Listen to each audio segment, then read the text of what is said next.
Shalom, selamat pagi keluargaku yang kekasih di dalam Tuhan. Hari ini kita akan menyiapkan hati, jiwa, dan roh kita. Kita akan memuji, memuliakan nama Tuhan Allah kita. Allah yang mengasihi kita, yang menebus kita semuanya dengan pengorbanan di atas kayu salib yang luar biasa. Serta kebangkitannya yang memberikan kepastian kemenangan bagi kita dan kenaikan Tuhan yang memberikan sebuah janji pasti bagi kita semuanya. Pengharapan yang pasti yang Tuhan berikan kepada kita harusnya mendorong kita semuanya untuk beribadah, memuji, dan memuliakan Dia dengan penuh hormat dan takut akan Tuhan. Mari kita beribadah bersama-sama. Siapkan hatimu, pikiran, dan rohmu untuk memuji, memuliakan nama Tuhan kita semuanya. Selamat beribadah, Tuhan memberkati kita semuanya.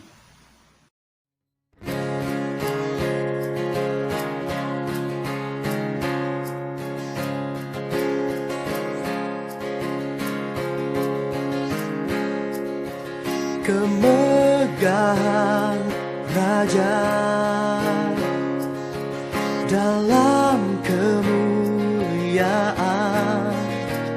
bumi pun bersuka, Dia datang dalam terang, kegelapan pun sirna, umatnya bersujud mendengar suaranya. Besar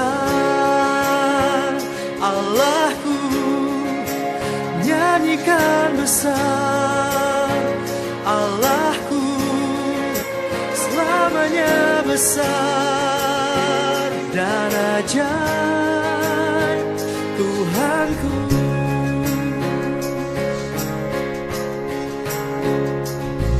Kemegahan Raja dalam kemuliaan, bumi pun bersuka,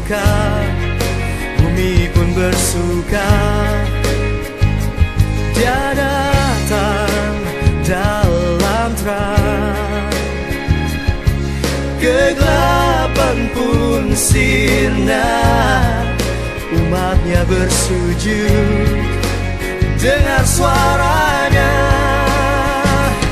Besar Allahku, nyanyikan besar Allahku, selamanya besar dan ajaib Tuhanku.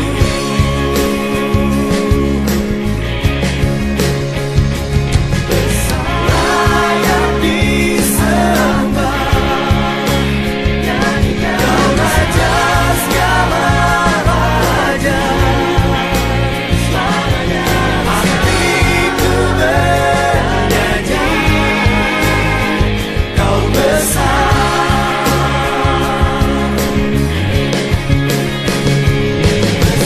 Layak disembah, Kau Raja segala raja, hatiku bernyanyi, Kau besar.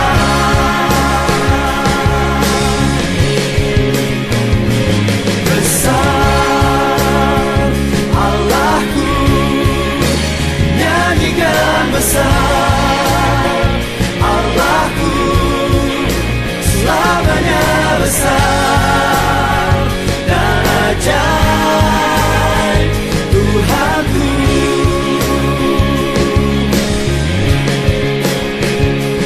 Besar Allahku, nyanyikan besar Allahku, selamanya besar dan ajaib Tuhanku.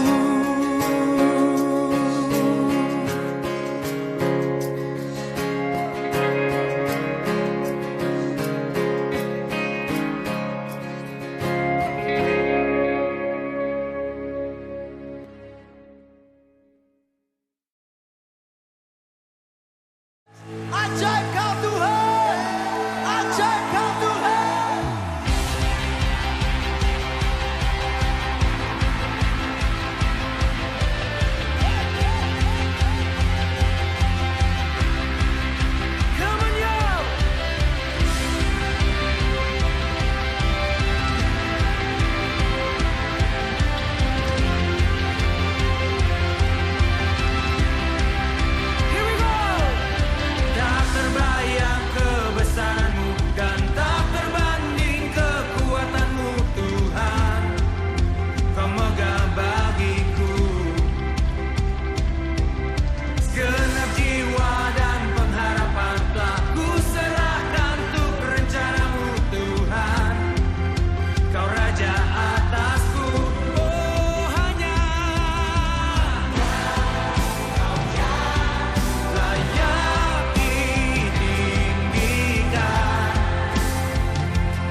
terus berjalan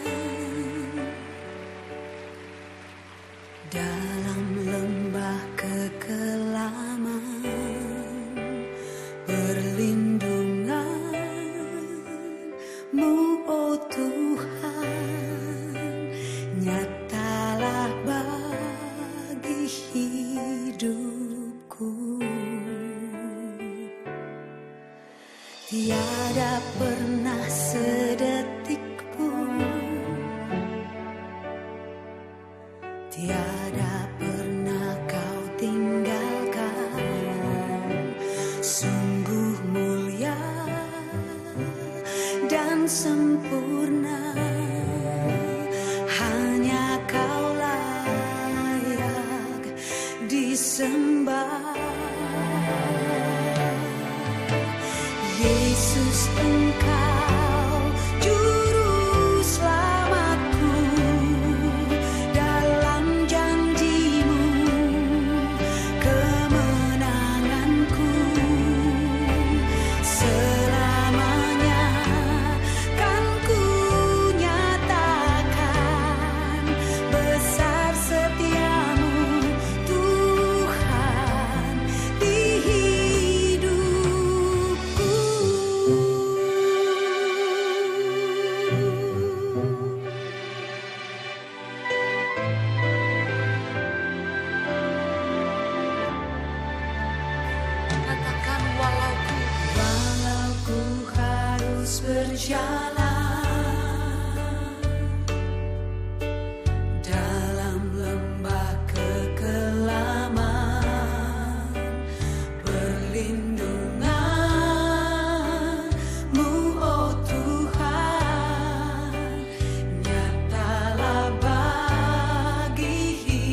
Haleluya, kita sudah memuji, memuliakan nama Tuhan Allah kita yang hebat, yang luar biasa.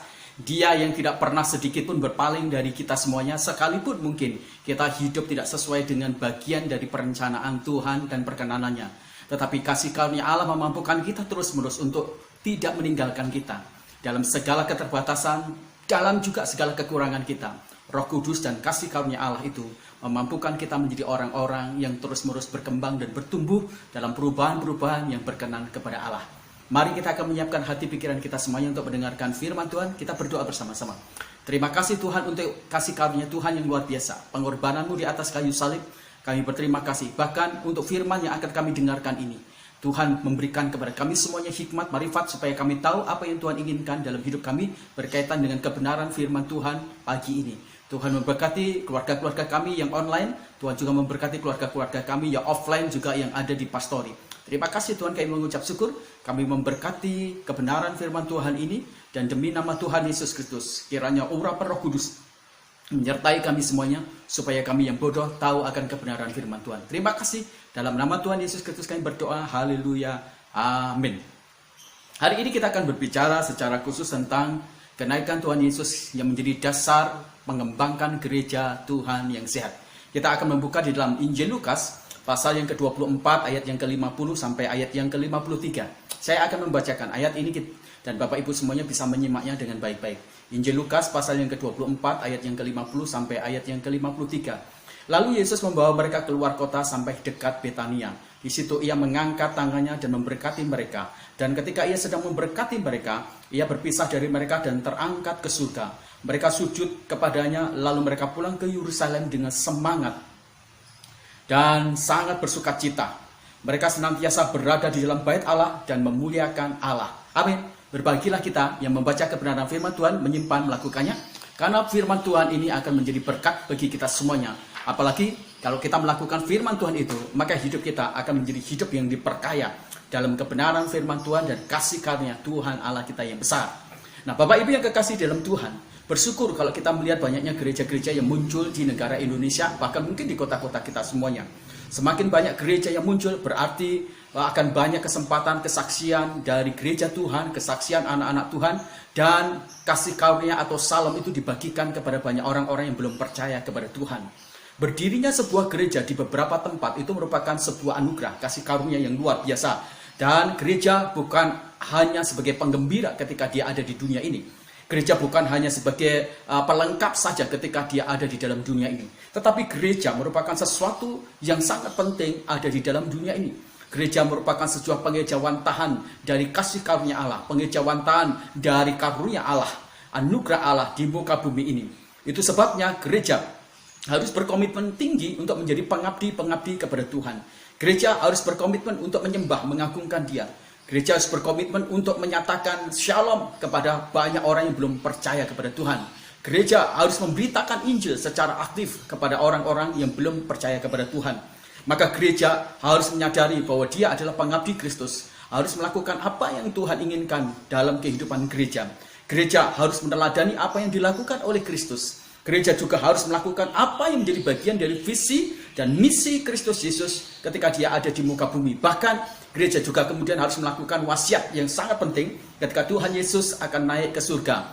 Bapak Ibu yang kekasih dalam Tuhan, maka ketika kita berbicara tentang kenaikan Tuhan Yesus, kita berbicara tentang sesuatu yang menjadi satu pilar, fondasi atau dasar bagaimana gereja ada di dalam dunia ini. Gereja harus dibangun secara sehat, dikembangkan secara sehat. Gereja memang ada di dalam dunia ini, tapi gereja tidak boleh terkontaminasi oleh dunia ini. Sebaliknya, gereja ada di dalam dunia ini, maka gereja harus menjadi terang. Gereja harus menjadi garam, gereja harus memberi pengaruh, dan gereja harus menyampaikan shalom atau selamat bagi dunia ini. Bapak Ibu yang kekasih dalam Tuhan, bagaimana kita bisa membangun sebuah gereja atau umat Tuhan yang memiliki kemampuan pengembangan yang sehat, baik secara iman rohani dalam kehidupan, sehingga dia menjadi pengabdi-pengabdi Tuhan yang sangat militan di dalam kehidupan dia sehari-hari. Mari hari ini kita akan belajar bersama-sama dari kebenaran firman Tuhan dalam Injil Lukas yang kita baca tadi bersama-sama. Yang pertama, bagaimana kita bisa mengembangkan diri kita sebagai gereja yang bisa berkomitmen untuk mengembangkan sebuah gereja atau umat Tuhan yang sehat. Yang pertama, gereja yang sehat adalah gereja yang jemaatnya antusias. untuk membangun hubungan yang intim dengan Tuhan. Bahwa Yesus harus berpisah dengan muridnya itu merupakan sesuatu yang pasti. Karena Tuhan ketika dia ada di dalam dunia ini, dia sudah menceritakan bahwa dia juga akan berpisah. Dia akan kembali kepada Bapa, dia akan terangkat ke surga. Semua itu diceritakan dengan jelas kepada para muridnya. Nah, Bapak Ibu yang kekasih dalam Tuhan, ketika waktu perpisahan itu tiba, Yesus membawa mereka semuanya ke Betania. Para murid mengikutinya. Mereka juga secara sadar dan mereka tahu bahwa mereka akan berpisah dengan Yesus. Secara fisik mereka akan berpisah dengan Yesus. Yesus tidak bersama-sama lagi ketika seperti sebelum Yesus disalib. Ya, Yesus akan naik ke surga dan dia harus memenuhi sebuah penggenapan dari hukum yang telah dituliskan nubuat lama bahwa Yesus harus naik ke surga dan dia harus menghadap kepada Bapa dan memerintah dan duduk di sebelah kanan Allah Bapa. Nah, berpisah dengan Yesus itu memberikan sebuah tekanan emosi juga kepada para murid, ya. Bapak Ibu yang kekasih dalam Tuhan, perasaan mereka mungkin juga gundah gulana. Ketika mereka bersama-sama dengan Yesus, sekarang mereka secara real akan ditinggalkan Yesus dan Yesus tidak bersama-sama mereka secara fisik. Nah, Bapak Ibu yang kekasih dalam Tuhan, bukan kebetulan ketika Tuhan Yesus ya membawa murid-muridnya di titik akhir mereka, di masa perpisahan mereka, lokasi yang akan dipakai untuk dia menyatakan sebuah hal luar biasa. Sebuah sejarah luar biasa. Ketika dia akan terangkat ke surga, dia memilih sebuah lokasi yang sangat penting. Dan lokasi itu adalah Betania. Nah, Bapak Ibu yang kekasih dalam Tuhan, saya yakin bukan semua kebetulan. Ketika Tuhan Yesus memilih sebuah lokasi, semua lokasi-lokasi yang dipilih oleh Tuhan, di sana pasti ada satu narasi atau pesan moral atau pesan simbolis di sana. Dan ini menjadi sesuatu yang sangat penting. Ternyata Betania merupakan suatu tempat yang dipilih secara sengaja oleh Kristus untuk dijadikan sebuah monumental atau monumen tugu peringatan yang olehnya kemudian para murid harus menyadari sebuah hal yang sangat penting ketika Yesus akan naik ke surga dan sebuah hal yang akan dibangun yang akan menjadi satu pergerakan, komitmen, pengabdian dan menciptakan mereka semuanya menjadi umat yang sehat atau membangun sebuah gereja yang sehat bagi keberadaan mereka ada di dalam dunia ini. Nah, dari pihak Yesus, Bapak Ibu yang kekasih yang dalam Tuhan, dia merupakan satu pribadi yang sangat setia, ya. Dari Kristus Yesus dia sangat setia. Dia tidak pernah meninggalkan murid-muridnya. Nah, dalam kesetiaan itu loh Bapak Ibu yang kekasih dalam Tuhan, ketika dia akan meninggalkan muridnya dan naik ke surga, maka Yesus kemudian memberikan sesuatu hal yang luar biasa ketika dia naik ke surga. Dan pesan-pesan itulah yang kemudian menjadi sesuatu yang harusnya membangun gereja Tuhan hari-hari ini. Kesan itu adalah bahwa semua murid dia harus membangun sebuah komunitas persekutuan yang indah, bukan hanya dengan Tuhan tetapi juga dengan sesamanya. Nah, Bapak Ibu, belajar dari sebuah pesan simbol dari kota yang namanya Betania ini, maka kita bisa memaknai bahwa Yesus ketika dia meninggalkan murid-muridnya, dia menginginkan satu kebenaran, yaitu bahwa murid memiliki satu persekutuan yang indah dengan Tuhan, juga persekutuan yang indah juga dengan saudara-saudara seiman.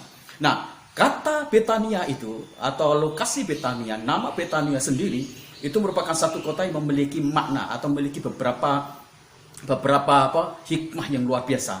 Nah, Betania itu berarti dikatakan sebagai house of death, artinya atau rumah kencan. Ya, Betania itu dimengerti juga sebagai rumah pohon ara. Jadi di sana ada satu suplai makanan untuk kebutuhan ketika seseorang itu lapar, menghasilkan buah di segala musim. Nah, Bapak Ibu, di Betania ini tinggal teman Yesus, seorang keluarga yang sangat kecil, indah, harmonis. Di sana ada Lazarus, ada Marta, ada Maria. Dan tidak kebetulan ketika Yesus dia mengambil Betania, Yesus banyak menghabiskan waktunya bersama-sama dengan Lazarus, Maria, dan Marta. Nah, keluarga ini walaupun kecil, tapi keluarga itu merupakan satu keluarga yang sangat indah. Mereka memiliki kerukunan yang luar biasa. Mereka memiliki persekutuan yang indah. Mereka memiliki sebuah hubungan dan intens yang luar biasa, bagus. Nah, kota Betania termasuk keluarga Lazarus ya, itu menjadi satu penggambaran yang ditekankan oleh Kristus Yesus. Ketika kamu aku tinggalkan bersama-sama, aku ingin supaya kalian semuanya membangun sebuah gereja atau persekutuan atau umat atau sebuah keluarga yang memiliki ikatan yang begitu indah, memiliki kekuatan yang intens, memiliki kekuatan yang harmonis, memiliki hubungan yang intim, memiliki hubungan yang sangat kuat, perlu pedulian, penuh dengan kepekaan untuk saling memperhatikan. Nah, Betania juga digambarkan sebagai rumah. Di sana ada hubungan, ada komitmen. Makanya jangan heran kalau kemudian di sana dikatakan to know by experience, to have sexual relation. Nah, itu berhubungan dengan apa? Betania ternyata berhubungan dengan sebuah relasi seksualitas. Begitu digambarkan dengan suatu kondisi orang yang menikah. Di sana ada pasangan suami istri. Mereka memiliki relasi seksualitas yang sangat sehat. Nah, disitulah hubungannya sangat kuat. Hubungannya sangat pribadi. Jadi gereja yang sehat adalah gereja yang dibangun atas dasar hubungan intim dengan Tuhan, hubungan intim dengan firman, hubungan intim dengan Roh Kudus, hubungan intim dengan kebenaran, hubungan intim juga dengan saudara-saudara seiman. Nah, kalau kita menjadi sebuah gereja, berarti di sana kita sedang membangun satu ginosto. Bukan sekedar pengetahuan, tapi pengenalan yang sangat dalam, hubungan yang sangat dalam, tidak dapat dipisahkan apapun juga. Nah, hubungan yang sangat dalam itu Bapak Ibu menyadari tentang kekurangan, menyadari tentang keterbatasan, tidak dibatasi atau tidak dilukai, tidak mudah dilukai oleh banyak kekurangan-kekurangan. Justru gereja yang sehat adalah gereja yang membangun hubungan intim yang sangat dalam. Ketika mereka melihat saudara-saudaranya penuh dalam segala kekurangan, penuh dalam segala keterbatasan, mungkin juga jatuh dalam dosa, mereka berbondong-bondong dalam semangat hubungan relasi yang sehat, yang penuh dengan peduli. Mereka membangun, membangkitkan, mendukung, supaya mereka semuanya menjadi pribadi yang penuh akhirnya mengalami pemulihan yang luar biasa. Inilah gereja yang sehat. Gereja yang sehat adalah gereja yang memiliki kecenderungan bersekutu dengan Tuhan, bersekutu dengan saudara seiman. Nah, gereja yang sehat adalah gereja yang memiliki semangat kegemaran untuk suka berdoa bersama-sama, bersekutu bersama-sama, ibadah bersama-sama, mempelajari Alkitab. Terus kemudian juga memiliki pujian dan penyembahan yang berhubungan dengan Tuhan. Itulah gereja yang sehat. Nah, bagaimana kita bisa memiliki sebuah hubungan yang sehat kalau kita sendiri tidak pernah membangun sebuah kontinuitas? Ingat, hubungan yang sehat itu adalah akumulasi pertemuan yang dibangun terus-menerus. Ingat, hubungan yang sehat atau hubungan yang intim itu adalah sebuah pertemuan yang berakumulasi terus-menerus dibangun. Nah, kalau kita tidak memiliki sebuah akumulasi persekutuan dengan Tuhan lewat doa, lewat puasa, pembacaan firman, bagaimana mungkin kita bisa mencintai Tuhan? Saya tahu bahwa Tuhan Allah kita kasih-Nya sempurna. Saya tahu bahwa ketika kita berdoa itu tidak menambahkan cinta kasih Tuhan. Itu menambahkan cinta kasih kita. Kita yang menambahkan cinta kita kepada Tuhan. Waktu kita berdoa, waktu kita baca firman, waktu kita bersekutu dengan kebenaran, cinta kita makin dibangun. Nah, ini yang perlu kita tekankan Bapak Ibu yang kekasih dalam Tuhan. Bagaimana dengan kita? Kalau kita ibadah saja perlu didorong. Kalau kita berdoa perlu didorong. Kalau kita membaca kemudian bersekutu, beribadah perlu didorong. Bagaimana kita memiliki sebuah antusias? Jangan-jangan memang kita tidak memiliki cinta yang dalam kepada Tuhan. Ginosko itu dibangun di atas sebuah cinta yang sangat dalam. Ginosko itu dibangun sebagai persekutuan yang sangat dalam. Dia bukan sekedar tahu, tapi dia kenal begitu luar biasa. Ingat, kalau kita bicara tentang Betania, di sana berbicara to have sexual relation. Kita berbicara tentang hubungan relasi seksual. Sangat pribadi. Jadi kalau kita bicara tentang ke gereja, itu bukan masalah urusan komunal, rombongan, bukan. Ini masalah pribadi. Saya ingin pergi ke gereja karena saya cinta Tuhan. Ini urusan pribadi saya. Saya ke gereja karena saya ingin bertemu dengan Tuhan. Saya ingin bertemu dengan kekasih saya. Kalau kita bicara tentang to have sexual relationship, maaf, itu secara dewasanya kita sedang melakukan sebuah hubungan intim. Jadi itu merupakan satu kerinduan, antusias yang begitu sangat dalam. Itulah gereja yang sehat. Gereja yang sehat adalah gereja yang memiliki passion dan gairah hanya kepada Tuhan Allah dan bukan tentang apapun juga. Nah, inilah gereja yang sehat. Bagaimana dengan kita? Apakah kita punya hati, kerinduan, passion, gairah yang begitu kuat untuk kita bertemu dengan Tuhan? Kalau kita ke gereja, kita tidak menginginkan Tuhan, kita hanya menginginkan berkat, kita hanya menginginkan kesembuhan, kita hanya menginginkan pemulihan, kita hanya menginginkan sesuatu yang mungkin bukan tentang Tuhan, yaitu bukan ginosko. Itu adalah transaksi. Transaksi apa? Transaksi jual beli persekutuan, jual beli doa, jual beli pelayanan, transaksi jual beli apa? Jual beli ibadah. Karena kalau kita beribadah terus kita cari berkatnya, wah, itu sesuatu yang salah. Kita beribadah karena kita mencari Tuhan, karena kita rindu sama Tuhan, karena kita rindu kekasih kita. Jadi kalau gereja yang sehat adalah gereja yang bergerak aktif untuk kita berhubungan intim dengan Tuhan. Di dalam Kejadian pasal yang kelima, ayat yang ke-22, di situ ada seorang yang namanya Henok. Katakan demikian, dan Henok hidup bergaul dengan Allah selama 300 tahun. Setelah ia memperanakkan Metusaleh dan ia memperanakkan anak-anak lelaki dan perempuan. Bapak Ibu, ayat ini menjadi satu gambaran yang begitu indah, luar biasa. Ada seorang yang namanya Henok. Dulu dia tidak percaya sama Tuhan, tidak memiliki hubungan. Sampai akhirnya dia mengalami pertobatan. Dan Tuhan mencatat bahwa Henok itu bergaul dengan Tuhan, ginosko dengan Tuhan, berhubungan intim, membangun relasi dengan Tuhan sangat kuat, dalam, luar biasa selama 300 tahun. Walaupun dia mengalami pasang surut dalam kejadian kehidupan dia mengalami pasang surut juga dalam permasalahan-permasalahan hidup dia, tapi dia itu semuanya tidak menyurutkan dia untuk bergaul, untuk berhubungan sangat kuat dengan Tuhan. Walaupun dia menikmati segala berkat, tapi itu tidak menggoyahkan dia untuk dia berhubungan dengan Tuhan. Ketika kita diberkati, seringkali kita meninggalkan Tuhan. Ketika kita jadi sehat, kita seringkali tinggalkan Tuhan. Baru kalau kita punya masalah, kita sakit, kalau kita punya pergumulan, kita baru berhubungan dengan Tuhan. Itu menjadi sesuatu yang sangat salah dalam hidup kita semuanya. Bapak Ibu, Charles Swindoll berkata demikian. Kebodohan orang Kristen modern, mereka berpikir, bergereja itu cukup satu kali, sudah cukup. Tidak perlu memberi ruang intim, karena itu merusak privasi, kehidupan sosial, dan pribadi kita. Dan itu akan mengganggu rehat kita. Dan mengganggu kesantaian kehidupan kita. Nah, ada berapa banyak orang yang berpikir demikian. Jadi ketika kita berhubungan dengan Tuhan, kita beribadah kepada Tuhan, itu mengganggu privasi kita. Itu mengganggu istirahat kita. Itu mengganggu relasi sosial kita. Tapi ternyata Charles Swindoll berkata, itu adalah kebodohan orang-orang Kristen modern. Nah, saya berharap kita bukan gereja yang bodoh. Kita bukan umat Kristen yang bodoh. Justru ketika Yesus naik ke surga, dia memberikan sebuah pesan moral, pesan firman, pesan teologis. Lewat apa? Lewat simbol dari kata Betania. Jadi gereja yang sehat, umat yang sehat adalah sebuah gereja dan pribadi umat yang membangun hubungan yang intim, yang benar dengan Tuhan Allah. Itu yang pertama. Yang kedua, bagaimana kita bisa membangun diri kita sebagai gereja Tuhan yang sehat? Yang kedua, gereja yang sehat, gerejanya, jemaatnya sadar membangun diri sebagai gereja penyembuh atau umat penyembuh. Nah, Bapak yang kekasih dalam Tuhan, makna kedua dari Betania itu adalah rumah harmonis, rumah obat atau rumah kesembuhan. Wah, ini luar biasa. Ketika murid-murid mereka menjumpai Yesus di Betania, Yesus tahu bahwa mereka semuanya sedang mengalami kesedihan. Yesus tahu mereka merasa kehilangan.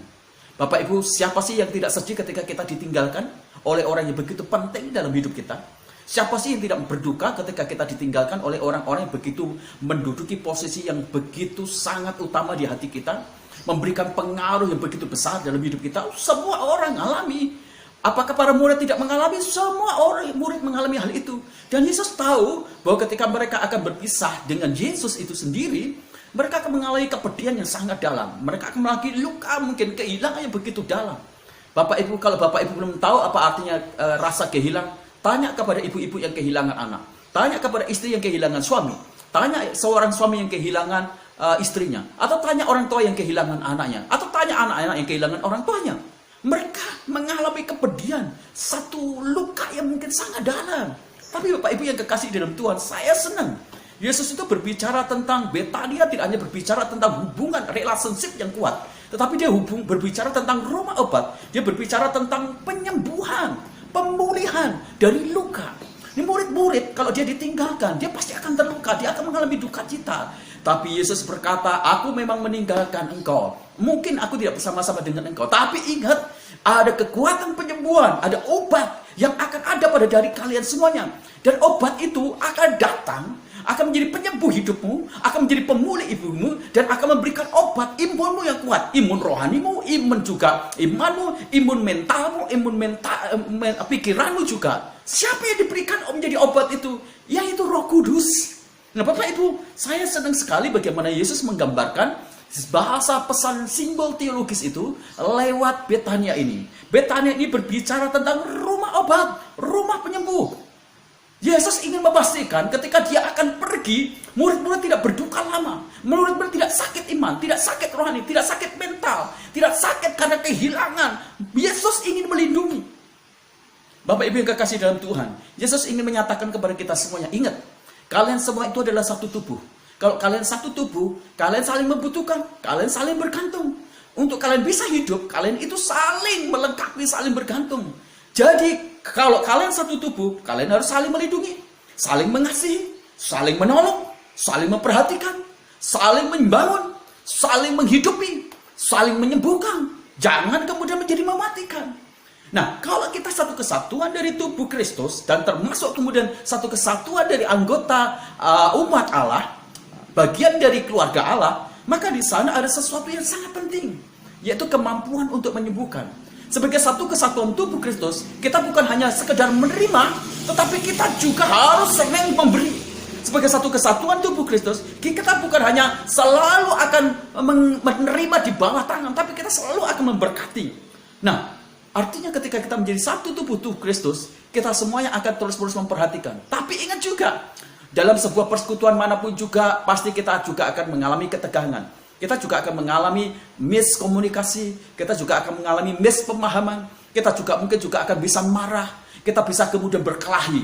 Tapi ingat baik-baik, sebagai gereja yang sehat, sebagai umat yang sehat, kita memiliki obat yang bisa menyembuhkan diri kita dan juga menyembuhkan orang lain.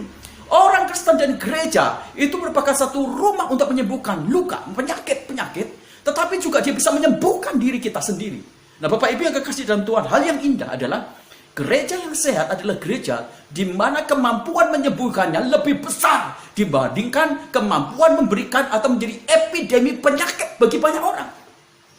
Jadi gereja yang sehat harus sadar bahwa semua orang-orang, seluruh organisme di dalam gereja, mereka semuanya adalah obat. Mereka semuanya adalah penyembuh, rumah sakit yang menyembuhkan banyak orang. Jadi dalam gereja kita, kalau ada banyak orang-orang sakit, mereka menjadi sembuh bukan oleh pendeta, tapi oleh jemaat, oleh orang-orang yang tinggal di dalam gereja. Kalau ada orang-orang yang sakit, siapa yang kemudian menyalurkan berkat obatnya? Bukan pendeta, tetapi jemaat-jemaat. Karena dalam jemaat itu merupakan sebuah produk dari rumah obat, apotek bagi penyembuhan orang-orang yang sedang sakit. Wah, ini luar biasa. Jadi gereja yang sehat itu adalah gereja di mana jemaat dan gerejanya itu begitu semarak, antusias, giat menjadi saluran obat untuk menyembuhkan begitu banyak orang-orang yang sedang sakit. Begitu engkau sakit rohani ini, itu langsung jemaat katakan obatnya ini. Engkau sedang sakit karena engkau disakiti, dikecewakan, difitnah, obatnya ini. Gereja menyembuhkan. Itu yang terjadi. Saya berharap gereja GSCA itu menjadi satu gereja yang menyembuhkan banyak orang. Menjadi obat bagi banyak orang yang sedang mengalami sakit iman, sakit rohani, sakit kekecewaan, sakit semangat. Mereka yang mengalami juga luka yang begitu dalam oleh karena mungkin pertengkaran, oleh mungkin kesalahpahaman, mungkin juga ketidakadilan. Gereja dan umat percaya itu menjadi obat dan rumah penyembuh bagi orang lain. Saya tidak berharap bahwa gereja atau orang-orang Kristen atau jemaat itu sendiri menjadi sumber penyebaran bibit penyakit. Kalau hari-hari ini kita melihat COVID-19, begitu sangat cepat sekali COVID ini berkembang luar biasa. Di India, COVID ini sudah bermutasi. Dan kalau orang sudah kena COVID mutasi yang di India ini, 3 hari tidak terdeteksi, orang itu sudah bisa mati. Nah, orang yang menularkan penyakit COVID ini menjadi satu sumber malapetaka. Nah, kita bukanlah gereja atau umat Tuhan yang menjadi sumber epidemi penyakit. Kita harus menjadi obat, rumah apotek. Kita menjadi rumah sakit yang menyembuhkan banyak orang. Jangan menyebarkan virus-virus corona rohani. Sehingga orang mati iman, mati rohani, mati kemudian kasihnya, mati kepeduliannya, mati keperhatiannya, mati kemurahan hatinya, mati untuk suka jadi gemar berkat. Jangan sampai. Kita bukanlah gereja yang membagikan sumber epidemi atau penyakit, tetapi kita menjadi obat bagi banyak orang. Kita menjadi rumah sakit yang menyembuhkan banyak orang. Coba lihat pelayanan Yesus. Begitu Yesus melayani, di sana ada banyak orang-orang sakit. Apa yang dilakukan Yesus? Banyak orang disembuhkan. Yesus pergi ke kota-kota, banyak orang yang dijamah, disembuhkan, dipulihkan. Nah, penyembuhan yang dilakukan oleh Yesus bukan hanya penyembuhan fisik, penyembuhan rohani, penyembuhan jiwa, penyembuhan luka batin, penyembuhan pikiran, penyembuhan hati, bukan hanya fisik. Nah, gereja kita harus demikian. Jangan jadi orang yang justru menjadi troublemaker, menjadi sumber penyakit di dalam gereja. Mulutmu harusnya menjadi obat yang menyegarkan dan menyembuhkan orang lain. Tanganmu harusnya menjadi obat atau rumah yang menyembuhkan bagi orang lain. Pikiranmu dan keberadaanmu di dalam gereja itu adalah obat yang menyembuhkan orang lain. Keberadaanmu di dalam gereja, di dalam persekutuan, itu adalah rumah sakit yang merawat dan menyembuhkan orang sehingga mereka sembuh total secara sempurna. Luar biasa. Jadi ketika kita berbicara tentang gereja yang sehat, di sana seluruh gereja jemaatnya menjadi rumah obat dan rumah penyembuh bagi orang-orang yang sedang mengalami sakit. Itu yang kedua. Yang ketiga, bagaimana kita bisa menikmati dikenaikan Yesus ini menciptakan gereja yang sehat. Yang ketiga, gereja yang sehat adalah gereja yang jemaatnya antusias, berharap berkat spesial atau berkat khusus yang datang dari Yesus. Bapak Ibu yang kekasih dalam Tuhan, setiap hubungan dengan Yesus secara otomatis itu akan memberikan berkat bagi kita. Saya tidak berbicara tentang berkat jasmani. Kalau berkat jasmani itu gampang, tapi berkat yang luar biasa adalah ketika Yesus mati bagi kita semuanya, kita itu sudah diberkati dengan pengampunan, kebenaran, kita sudah diberkati dengan sesuatu yaitu kehidupan kekal. Itu adalah berkat yang lebih besar. Nah, kalau hal-hal yang berkaitan dengan jasmani itu adalah bagian dari bonus berkat umum. Tapi berkat khusus adalah kita diselamatkan. Bapak Ibu yang kekasih dalam Tuhan, setiap hubungan kita dengan Kristus yang nikmati berkatnya itu adalah kita. Sebenarnya tidak ada sesuatu yang diuntungkan dari Kristus. Justru Kristus itu sebenarnya rugi. Karena dia harus mati, itu merupakan kerugian, kehilangan nyawa. Dia dicaci maki, dia kemudian mengalami penderitaan, dia disiksa. Semua karena apa? Karena kita. Jadi sebenarnya tidak ada sesuatu yang dituai keberuntungan dari hubungan Kristus dengan kita. Tapi kitalah yang menuai hubungan berkat-berkat dari Kristus. Maka ingat baik-baik. Mari kita membangun sebuah hal yang sangat penting. Mengejar berkat khusus dari Kristus. Yaitu perkenanan, anugerah, keselamatan.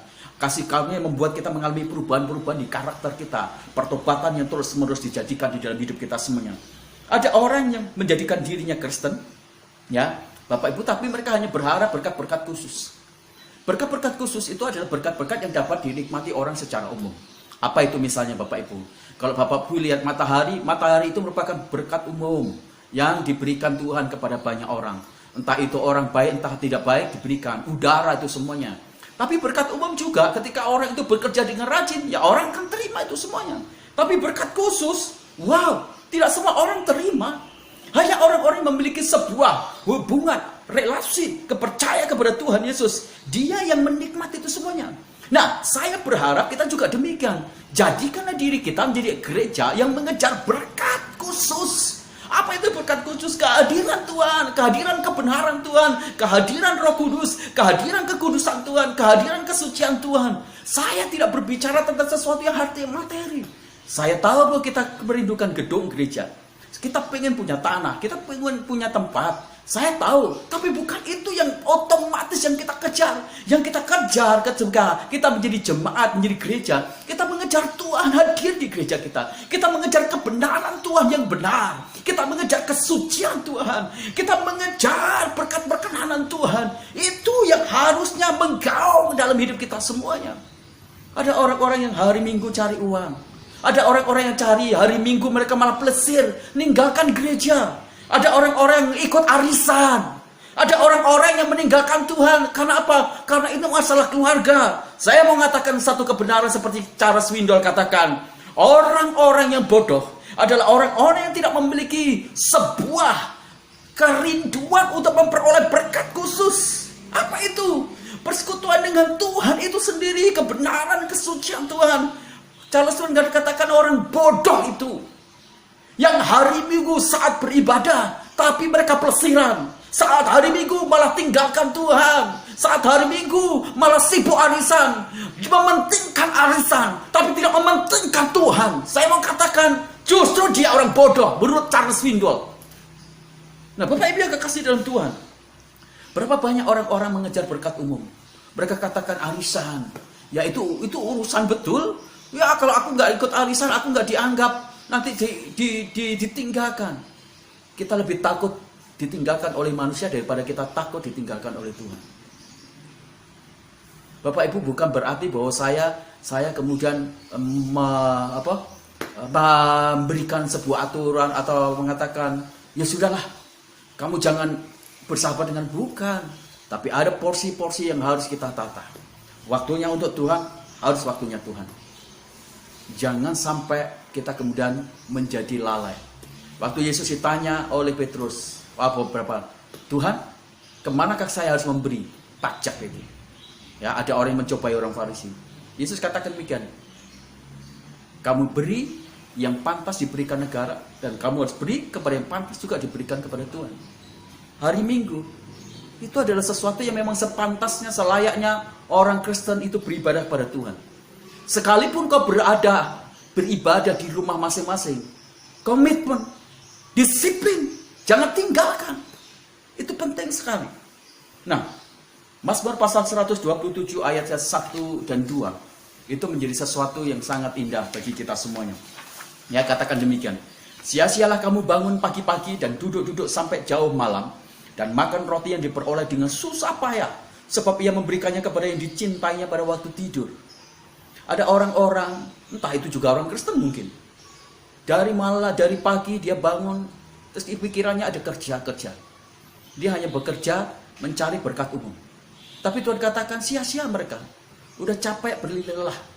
Tapi Tuhan berkata, tapi kepada yang dicintai dia, Tuhan memberkati pada waktu tidur diberkati. Setelah itu apa? Orang Kristen jadi malas? Bukan. Justru karena dia menikmati berkat di waktu tidur, dia kerja begitu hebat, karena dia sedang mengambil berkat itu, bukan mencari berkat. Nah, saya ingin kita semuanya menjadi gereja yang betul-betul mencari sebuah berkat yang spesial, bukan berkat yang umum. Bukan berkat yang umum. Kalau gereja-gereja berpikir cari jemaat yang banyak, maka kau sedang mencari yang umum, bukan yang khusus. Bapak Ibu yang kekasih dalam Tuhan, saya mau tanya, kalau kita ke gereja, apa sih sebenarnya yang kita cari? Tuhannya atau berkatnya? Beberapa dari kita hanya berpikir kita cari sembuh, kita cari berkatnya, kita cari nyaman di perasaan, tapi kita tidak pernah berpikir tentang Tuhan. Itu jahat enggak? Kalau bapak ibu pacaran dengan seseorang, terus bapak ibu gini, wah aku pacaran loh sama dia, tapi sebenarnya aku nggak pengen sama dia. Aku sih hanya pengen itu dibeliin, ditraktir. Aku sih pengen kado-kadonya. Jahat enggak? Jahat itu. Itu sebenarnya adalah penipuan. Itu adalah kemunafikan. Itu adalah sebuah bentuk dari pengkhianatan hati. Nah, bagaimana kalau itu diperlakukan dengan Tuhan? Kita ibadah, tapi kita tidak cari Tuhan. Kita tidak rindu Tuhan. Kita hanya cari berkatnya. Kita cari itu, waduh, kadonya. Kita cari kesembuhannya. Yang penting perasaanku tenang, nyaman. Maka itu sebenarnya pengkhianatan kepada Tuhan. Camkan itu baik-baik. Bapak Ibu, kepastian berkat khusus yang datang dari Tuhan itu diberikan kepada kita semuanya. Pada waktu Yesus naik ke surga, perhatikan posisi tangan Yesus itu terangkat, tapi memberkati orang yang ada di bawah. Itu satu kepastian. Bahwa Yesus tidak tinggalkan kita dengan tangan hampa. Yesus tidak tinggalkan kita dengan yatim piatu. Dari atas datang berkat. Bukan dari bawah datang berkat. Dari atas datang berkat. Roh Kudus datang dari atas. Datang berkat itu semuanya. Camkan baik-baik. Kalau engkau ada di bawah. Kalau engkau ada di bawah. Engkau tidak akan menikmati. Dari atas datang berkat. Kalau kau cari apa yang di bawah. Engkau tidak akan menemukan berkat spesial. Tadi kau cari di atas. Engkau akan terima berkat spesial. Cari Tuhan, cari kebenarannya, cari kemudian kesucian dan kekudusannya. Tangan yang memberkati itu adalah tangan yang berlubang paku. Tangan yang memberkati itu adalah tangan yang dari kesengsaraannya kemudian memberikan satu damai, kepastian berkat. Tangan yang memberkati itu adalah Yesus yang tidak lagi berada dalam posisi menderita, tapi berada dalam posisi penuh dengan kemenangan sebagai penakluk, raja di atas segala raja. Itulah berkat khusus. Saya berdoa kita semuanya menikmati dan memahami untuk kita menjadi gereja yang sehat dengan cara kita mengejar berkat spesial. Kejarlah Tuhan, kebenarannya, kesuciannya. Dan bukan hanya sekedar berkat. Karena kau kejar Tuhan, sudah pasti berkat itu akan ada di sekitarmu. Tapi kalau kau kejar berkat, belum tentu Tuhan ada di sekitarmu. Dan ini membahayakan. Dan yang terakhir, gereja yang sehat adalah gereja yang jemaatnya antusias, setia, beribadah, memuliakan Dia. Bapak Ibu, di ayat yang ke-53 dikatakan tadi, dan mereka pulang, mereka bersembahyang, dan mereka beribadah dengan penuh dengan sukacita. Bapak Ibu, setelah Tuhan Yesus terangkat ke surga, para murid bukannya sedih, tapi mereka bersukacita, mereka semangat. Ingat baik-baik, sebuah kedukaan yang sehat, di sana selalu akan menyisakan sebuah dinamika sehat. Sebuah kedukaan itu kemudian akan meraih tujuan lagi. Mengubah tujuan lagi, membawa kita kemudian merenung lagi tentang iman kita, pengiringan kita, esensi dari tujuan hidup kita, esensi mengapa kita ada di dalam dunia ini. Kita ada di dunia ini bukan sekedar kerja, bukan sekedar nikah, lahirin anak, bukan kemudian ngumpulin harta. Kalau sekedar itu ya kita seperti binatang. Kita ada di dalam dunia ini ada satu tugas mandat besar, yaitu memuliakan Allah, mengagungkan Allah, melayani Allah, mengagungkan Raja di atas segala raja. Kita diciptakan dalam dunia ini untuk tujuan Tuhan yang besar, bukan sekedar tujuan kita. Mari kita paham itu semuanya. Ketika para murid setelah mereka ditinggalkan Tuhan, apa yang dilakukan mereka? Mereka berdinamika, bersemangat. Tiap hari mereka berdisiplin, memelihara roh cinta mereka, memelihara kegemaran roh untuk beribadah, roh untuk memuliakan, roh untuk dimuridkan, roh untuk mencari kebenaran firman Tuhan. Apakah mereka tidak kerja? Kerja. Apakah mereka tidak punya keluarga? Punya. Apakah mereka kemudian tidak memiliki pergumulan? Punya. Tapi yang jauh lebih hebat adalah dalam segala kesibukan mereka, dalam segala permasalahan mereka, dalam segala fluktuasi pergumulan mereka, mereka selalu menempatkan Tuhan itu menjadi hal yang dicari. Mereka selalu menempatkan beribadah kepada Tuhan itu menjadi sesuatu yang sangat penting, tanpa melupakan pekerjaan mereka, tanpa mengeluarkan tanggung jawab keluarga mereka, tanpa melupakan tanggung jawab untuk mereka memenuhi kebutuhan kepada keluarga. Tapi mereka tetap menempatkan Tuhan menjadi satu prioritas yang sangat penting dalam hidup mereka. Itu sebabnya mereka beribadah di bait Allah, memuliakan Allah, bersekutu. Cinta kasih kepada Kristus itu yang menggerakkan para murid. Cinta yang dalam kepada Kristus itu yang menggerakkan para murid. Mereka beribadah, memuliakan bersama-sama, bersekutu. Bapak Ibu tidak akan pernah mau beribadah, bersekutu kalau cinta kepada Tuhan nggak ada. Kalau Anda cinta, sekalipun di depan itu ada mara bahaya, Anda tidak akan takut. Contoh Bapak Ibu, kalau ada satu kebakaran, ada satu gedung itu kebakaran, di hotel, Bapak Ibu mungkin tingkat taruhlah itu tingkat 8 lah. Nah, pada waktu itu kebakaran, terus Bapak Ibu dikasihlah kemudian hotel yang kebakaran dengan hotel yang di pinggirnya, di pinggir dia. Ditaruh kemudian sebuah jembatan tiang kecil gitu Bapak Ibu. Terus Bapak Ibu dibayar 1 miliar. Apakah Bapak Ibu berani untuk menyeberang dari hotel satu dengan hotel yang lain untuk menyelamatkan itu? Nggak berani. Coba kalau Bapak Ibu ubah, orang yang Ibu selamatkan itu adalah istri Anda atau suami Anda atau anak Anda. Apa yang terjadi? Tidak perlu dikasih uang, tidak perlu didorong-dorong. Bapak Ibu akan berusaha sedemikian kuat untuk menyelamatkan, untuk pergi ke tempat bahaya itu. Kenapa? Di sana ada orang yang Anda cintai. Tuhan adalah pribadi yang dicintai oleh murid. Itu sebabnya sekalipun mereka tahu kalau mereka beribadah, mereka mengalami tantangan penganiayaan, tapi mereka tetap beribadah. Mereka tetap memuliakan Allah. Tak ada satupun yang bisa menghentikan cinta mereka dengan mereka beribadah kepada Tuhan. Apakah kita antusias untuk kita beribadah? Apakah kita antusias untuk berdoa? Apakah kita antusias untuk persekutuan? Apakah kita antusias kemudian untuk ikut dalam kelas-kelas pemuritan? Apakah kita memiliki passion, kerinduan itu? Seringkali kita tidak. Norman Wright dia berkata demikian.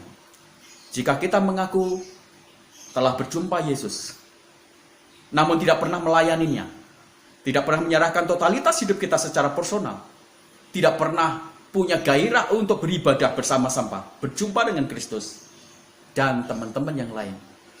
Jangan-jangan kita bertemu dengan Yesus yang lain. Jangan-jangan kita memang bukan orang Kristen. Sebab orang Kristen atau gereja yang benar, yang sehat, adalah gereja yang memiliki kesetiaan, berbakti, memuliakan Allah di bait Allah. Saya berdoa kita semuanya memahami hal ini. Bapak Ibu yang kekasih dalam Tuhan, bedanya orang Kristen awal dan orang Kristen modern ini kadang-kadang begitu sangat jelas. Orang Kristen awal, Bapak Ibu, mereka berkomitmen mencari Tuhan itu luar biasa. Sekalipun mereka mengalami tantangan, penderitaan, kekurangan, kemiskinan, mereka tetap mencari Tuhan. Bagaimana dengan Kristen modern? Kurang gairah cari Tuhan. Gereja banyak, ada sekarang online. Nanti saja dulu lah. Bukan hanya orang-orang Kristen awal, mereka beribadah dengan cara yang baik dan benar. Kalau sekarang, orang beribadah online, mereka belum mandi, pakai celana pendek, nggak pakai pakaian rapi. Mereka tidak menghormati, sambil beribadah, sambil makan, di dalam rumah. Itu seringkali terjadi. Bapak Ibu, orang Kristen awal mereka selalu rindu untuk berkumpul dengan saudara-saudara seiman, membangun iman, bukan gosip, bangun iman, berdoa bersama-sama. Nah sekarang, bagaimana dengan orang-orang Kristen modern? Susah untuk diajak ngumpul, berdoa bersama-sama, bahas firman, susah. Orang Kristen yang awal selalu menyediakan waktu khusus untuk Tuhan. Sekarang, waktu untuk Tuhan itu adalah waktu sisa, bukan waktu khusus. Ke gereja untuk ibadah, memuliakan Tuhan, itu orang Kristen awal. Sekarang, kalau di gereja itu dipakai untuk chattingnya. Kita ibadah, bisa main Facebook, main HP, WA, ngobrol, bahkan tempat tidur yang paling enak di dalam gereja. Wah itu seringkali terjadi. Orang Kristen awal makin cinta Tuhan dengan sangat hebat. Orang Kristen modern biasa-biasa aja. Maka jangan heran jumlah orang-orang Kristen itu mengalami penurunan. Sebab tidak ada cinta yang berkualitas. Dalam 1 Korintus pasal yang ke-16 ayat 22. Siapa yang tidak mengasihi Tuhan, terkutuklah ia. Maranatha. Siapa yang tidak mengasihi Tuhan, mencintai dia dalam ibadah, memuliakan Tuhan, terus katakan terkutuklah dia. Wahyu pasal 2, 4, 5 katakan, namun demikian aku mencela engkau, karena engkau telah meninggalkan kasihmu yang semula. Sebab itu ingatlah betapa dalamnya engkau telah jatuh. Bertobatlah, dan lakukanlah lagi apa yang semula engkau lakukan. Jika tidak demikian, aku akan datang kepadamu, dan aku akan mengambil kaki dianmu dari tempatnya, jikalau engkau tidak bertobat. Camkan baik-baik. Ada kehilangan ketika kita tidak memiliki kesetiaan untuk mencintai, mengasihi, dan beribadah, memuliakan Tuhan dalam bait Allah, persekutuan-persekutuan dengan saudara seiman, persekutuan dengan firman, persekutuan dengan doa-doa kita secara pribadi dengan Tuhan. Saya berdoa supaya kita semuanya di kebenaran firman ini menyadari betapa kita sangat penting menciptakan gereja kita menjadi gereja yang sehat, dan kita juga menjadi anggota jemaat atau anggota gereja atau umat Tuhan juga yang sehat. Kiranya kebenaran firman Tuhan memberkati kita. Mari kita berdoa. Terima kasih untuk firman Tuhan, kami diberkati, kami dikuatkan lagi. Kami berdoa terus untuk bangsa dan negara kami. Tuhan Engkau memberkati bangsa dan negara kami supaya dipelihara oleh cinta kasih Tuhan. Covid yang makin hari juga mungkin Tuhan makin begitu banyak variannya yang masuk di Indonesia. Engkau lindungi dan jaga Indonesia. Bahkan ketika Indonesia ini sekarang akan masuk dalam mungkin Tuhan zona-zona yang sangat berbahaya. Karena ada begitu banyak kegiatan keagamaan termasuk lebaran. Tuhan kami berdoa Engkau mengasihi Indonesia ini. Jauhkan Indonesia dari Tuhan gelombang tsunami yang kedua. Tuhan berkasih karunialah. Kami berdoa supaya anugerah-Mu dicurahkan di Indonesia ini. Supaya Indonesia dijaga dari gelombang tsunami Covid. Tuhan memelihara para dokter. Tuhan memelihara juga orang-orang yang berkepentingan di sini. Tangan Tuhan menyertai. Berkati Presiden kami dengan hikmat marifat untuk mengelola setiap pergumulan, masalah-masalah yang ada di negara kami ini Tuhan. Kami berdoa. Tuhan kami juga berdoa secara khusus untuk Tuhan, untuk orang-orang yang mungkin akan pergi berlebaran karena mereka harus melakukan kegiatan-kegiatan keagamaan mereka. Tuhan jagai supaya mereka diberikan kesadaran untuk mereka melakukan protap kesehatan yang begitu sangat ketat sehingga mereka terhindar dan keluarga mereka menjadi selamat dan tidak ada satu kerugian, tidak ada orang-orang yang kemudian meninggalkan yang mereka kasih Tuhan. Tuhan, Engkau berkati. Kami berdoa untuk Indonesia. Indonesia dilawat oleh Tuhan, diberkati dengan kasih karunia anugerah. Ada banyak jiwa-jiwa yang percaya sama Tuhan Yesus. Dan mereka menjadi pribadi yang selamat. Tuhan memberkati. Kami juga berdoa untuk gereja kami Tuhan. Kami berdoa untuk gereja kami. Tuhan kami rindu untuk kami memiliki sebidang tanah. Tuhan Engkau memberkati supaya kami Tuhan diberkati. Tuhan memberkati orang-orang yang sudah berkomitmen untuk Tuhan bernasar membangun sebuah gereja. Berkati bisnisnya. Berkati juga Tuhan untuk ekonominya, anak-anaknya, kebahagiaannya, kesehatannya. Tuhan Engkau campur tangan. Berkati teman-teman kami, relasi kami, mitra-mitra kami, sponsor-sponsor kami yang terus memberkati gereja kami. Mereka yang memberkati gereja Tuhan untuk kontrak di hotel. Mereka juga yang memberkati kami di beasiswa anak-anak, yayasan-yayasan secara pribadi. Bahkan mereka juga memberkati pelayanan-pelayanan sosial kami. Oh Tuhan Engkau berkati, berlipat kali ganda Tuhan Engkau campur tangan Engkau berkati. Berkati keluarga mereka, berkati bisnis mereka, pelayanan mereka, berkati Tuhan tender-tender mereka. Tuhan berkati secara ajaib luar biasa. Kami berdoa juga untuk pergumulan jemaat kami dalam bidang ekonomi. Mereka yang hari ini Tuhan memiliki pabriknya sedang terkendala. Dapat tangan Tuhan menyertai. Barang-barang mereka yang ada di dalam gudang-gudang, dalam nama Tuhan Yesus, Engkau Tuhan menyatakan keajaiban-Mu. Biar Tuhan memberkati secara ajaib. Biar Tuhan ketika mereka mencari Engkau dengan sungguh-sungguh, Tuhan Engkau berkata berkat umum semuanya itu akan ditambahkan. Kami memberkati usaha mereka semuanya dipulihkan. Beberapa barang-barang yang ada di gudang mereka akan jadi kosong karena terbeli dalam nama Tuhan Yesus. Jemaat-jemaat kami secara khusus mereka memulai usaha, Tuhan Engkau campur tangan. Mereka memulai usaha di kuliner, Tuhan Engkau campur tangan dan memberkati secara ajaib. Mereka yang memiliki pergumulan di bidang keuangan, Tuhan Engkau pakai dengan mujizat-Mu supaya mereka terberkati. Saudara-saudara kami yang sedang mengandung, Tuhan Engkau berkati. Baik itu Ibu Anggi, Ibu Renta, baik Ibu Yani, Engkau campur tangan, berkati kandungan mereka semuanya. Berkati Tuhan yang akan melahirkan supaya mereka proses kelahirannya akan berjalan dengan lancar dan tidak ada yang membahayakan. Kami berdoa untuk jemaat-jemaat kami yang sakit, Tuhan Engkau jamah, Engkau sembuhkan secara ajaib luar biasa. Kami berdoa juga untuk saudara-saudara kami, Tuhan anak-anak sekolah kami, baik remaja, baik pemuda, baik juga Tuhan anak-anak SD, TK, Tuhan Engkau memberkati supaya mereka semuanya menjadi anak yang lulus, menjadi bintang pelajar dan menjadi hormat sama orang tua, dan mereka menjadi anak yang gemar dan beribadah pada Tuhan. Tuhan terima kasih.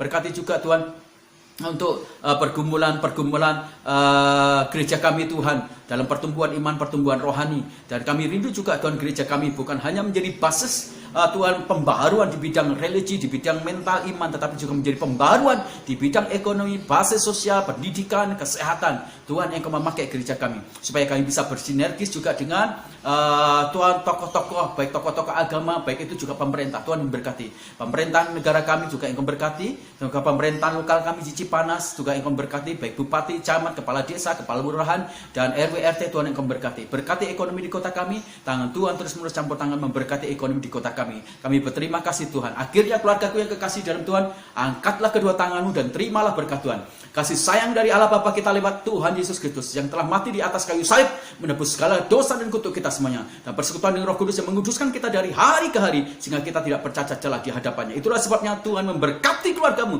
Tuhan memberkati usahamu, Tuhan memberkati masa depanmu dan masa depan keturunanmu, Tuhan memberkati kesehatanmu. Keluar masukmu, engkau hanya bisa menemukan pintu berkat Tuhan saja. Damai sejahtera dari Allah Bapa menyertai kita sampai Maranatha menjemput kita bersama-sama dalam kasih-Nya yang begitu hebat kekal. Itulah sebabnya pulang dengan berkat rohani, berkat jasmani, bagikan kepada orang lain supaya mereka melihat Yesus yang ada dalam hidupmu dan beritakanlah Injil, maka Tuhan akan menyatakan tanda-tanda ajaib di dalam hidupmu. Dalam nama Tuhan Yesus Kristus kami berdoa, haleluya, amin.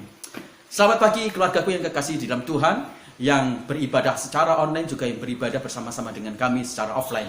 Jikalau Bapak Ibu memiliki pergumulan-pergumulan berat di kehidupan, Bapak Ibu bisa menuliskan itu menjadi pokok-pokok doa dan bagikan kepada saya di nomor WA yang sudah ada di sini. Maka saya akan selalu akan mendukung doa bagi pergumulan Bapak Ibu semuanya. Dan jikalau Bapak Ibu ingin memberkati pergerakan pelayanan gereja kami, baik itu di bidang perpuluhan, di bidang misi, atau di bidang kolektor untuk operasional gereja kami, Bapak Ibu juga bisa menuliskan, mentransfernya di nomor yang sudah ada tertera di depan Bapak Ibu semuanya. Dan jikalau Bapak Ibu mendapatkan berkat dari khotbah kami dan ibadah kami pagi ini, Bapak Ibu bisa share, bagikan, supaya banyak orang lain diberkati pagi ini juga oleh firman Tuhan dan persekutuan kita. Tuhan memberkati kita semuanya.